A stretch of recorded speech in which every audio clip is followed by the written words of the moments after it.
So hi everyone, and welcome back to the channel. So in today's video is features that I use, mostly the single feature that I use more often, and this is one my personal favorite. I'm going to show you a single method that really improves my artwork and enhance my illustration. So for this I am going to make a illustration using my previous illustration which I made around in my in the year 2022. So here is the illustration. I'll be transform this illustration into in my art style, like my isometric art style. If you notice my artworks, you will see the dreamy look and the texture at the end of my illustration. So I'll be teaching you how to add these texture and the effects. So yeah, let's get started.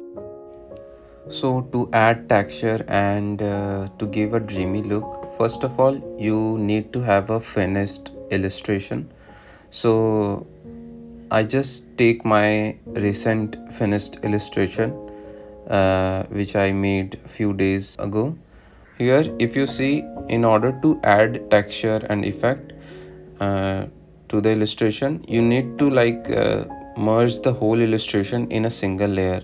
To do so, just go to the action settings and then tap to the copy canvas. In this way you just copy the whole illustration in a single layer. So now create a same canvas size to paste the illustration.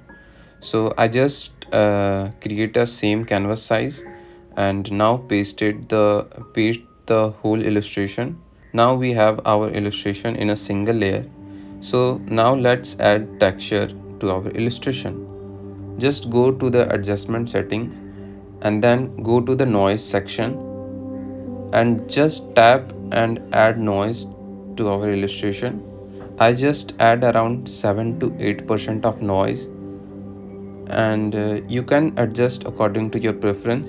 So now we added the texture, so let's add chroma effect to our illustration.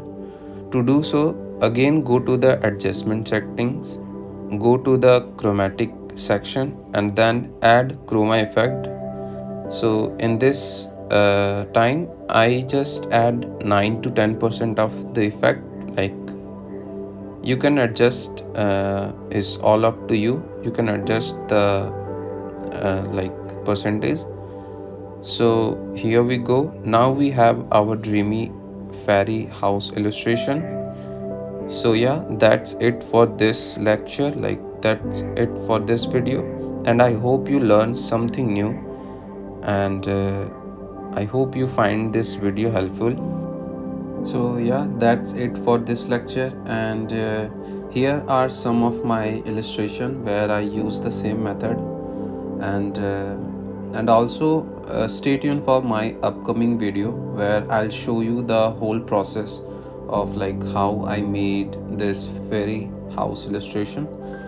And yeah, and one thing I want to thanks all of you who supported this channel and really appreciate my work. And so have a great day and keep creating. Take care. Bye.